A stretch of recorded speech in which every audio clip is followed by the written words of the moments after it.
Hello and welcome to part 3 in our series on the visual effects of the Infiltrator Tech demo.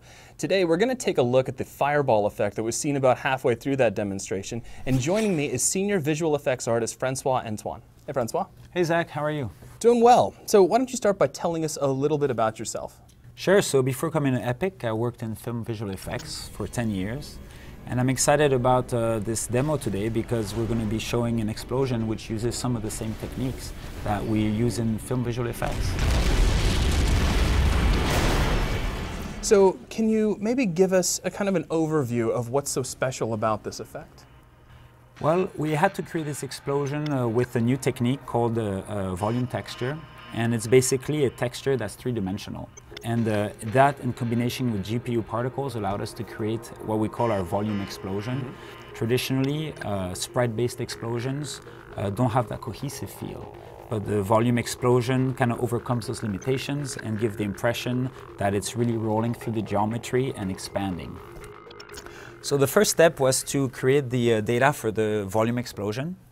And for that, I went into 3D Studio Max and used the Fume Effects plugin to generate a 3D fluid simulation. And you can see that here we imported the geometry from Unreal Engine and using FBX. It actually saves the placement of all the geometry and also allows you to import camera with the camera angle and the different lens settings. Which I imagine would be useful here, where you kind of need to wrap a fluid simulation around that. Yeah, absolutely. Actually, having the camera allows you to really customize and animate to the camera, which can be a big time saver, so you don't waste time animating things that won't be seen on the camera. Once we have the explosion going, what I did is that I rendered 10 cross-sections of the fluid simulation from a top-down point of view. And you can see that each of these cross-sections is represented by the volume between each of these planes. So these are now rendered out, and one of the cross-sections looks just like this. And you could actually see inside the explosion right there, because this is a middle cross-section. All right, so once I had all these cross-sections rendered out, I brought them together inside After Effects. And over here you can see on the left here, I have all 10 cross-sections stacked on top of each other. This was just a way to test to make sure that there were no rendering artifacts or shadows from one layer into another. And it was to make sure everything was properly sorted before bringing that information into Unreal Engine. So now we're going to import each of these slices as a sub-UV texture. So this is one of the bottommost layers. You can see the cross-section for each of the frames of the render. And I imagine this would be one of the lower slices. That's exactly right. As the explosion moves up, it just leaves behind smoke. So what we could do is look at one of the higher level fireball slices. And you can see here that you have nothing in the beginning because the fireball hasn't reached that area of the fluid simulation. Right. And then the top cross-section is right here. So the next step is to recreate the information between each of these slices. So here we are inside the material that we wrote. You can see here there's a node called the volume texture sample, and this is where we create the 3D volume texture. It is also a function, as you can see, it's highlighted in blue. A function is basically a network of nodes that can be reused very easily, kind of like a snippet of code. And this was created by artists. You didn't have to bring in a coder to write this. That's right, yes. And that's where the power of Unreal is that we can actually prototype these kinds of features using artist tools.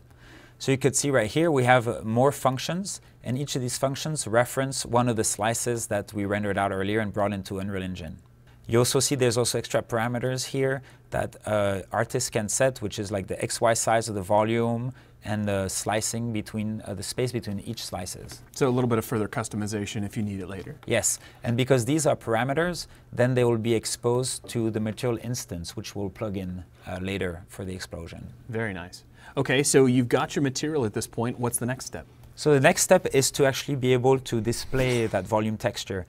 Typically, a way to display the volume texture is to ray trace it, but that is very expensive, so we didn't want to use that approach. So instead, what we're using is a point cloud of particles, and what's going to happen is that each of these particles is going to look up a certain point in space of the volume texture and display those color values. So I noticed the particles aren't moving. We're looking at this in wireframe right now. So I guess each one of these is kind of like a static monitor.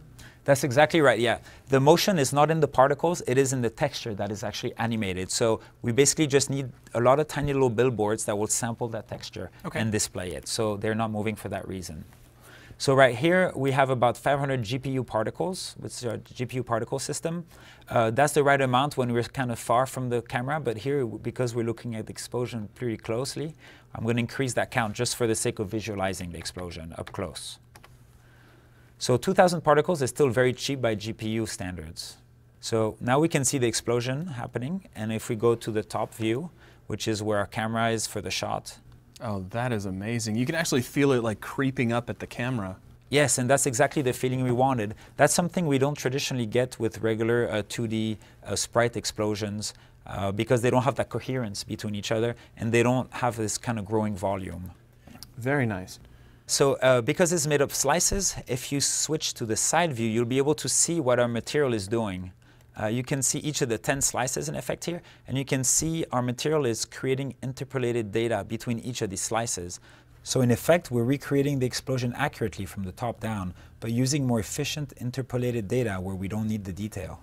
Right, so it's not going to be perfect from all angles, but you still got a wide range of visible areas and a lot of motion and depth in the overall effect. Exactly. If we needed to see this explosion from the side, we probably would have increased the quality, the number of slices, or used a different technique altogether. But for what we need, which is some subtle parallax and that rolling motion, this is just the right fit for that shot. Awesome. So you can see here on the output of our volume texture node, we're plugging into the black body node. What's special about the black body node is that it takes in a temperature in Kelvin and returns a color. And in effect, this allows us to color explosion in a more realistic way. No more, I guess, having to fight and figure out what the best color for fire is. Yes, that's right. Awesome. Okay, so the next step is to get it into the cinematic so we could see it. So I created a number of tracks in the cinematic tool, which is Matinee. You can see I'm triggering the explosion using the toggle track for the explosion. And that's just going to turn on the explosion and that's all? That's correct. That just triggers the explosion and has it running. But because we want it to sit better in the environment, I create also a track with lights. And this is called the explosion light, and that just creates light right here. And it kind of blows out the environment, so you really get the feeling that there's an explosion going off. Mm-hmm. And on top of that, you can see there's a layer of distortion right there. And the distortion is just a sheet that has a distortion material applied to it that sits on top of the explosion and moves up with it. And so as it gets closer to the camera, you start getting that feeling of heat and heat shimmer. So if we run through the cinematic, we can see the completed effect. Tell me, how did Unreal Engine 4 enable you to make this effect? Is this something you could have done previously? It would have been hard to do previously because we're using custom material functions in the material expression editor. And on top of that, we need to use GPU particles. Well, Francois, thank you very much for your time, and thank you for joining us. We will catch you on the next Inside Unreal.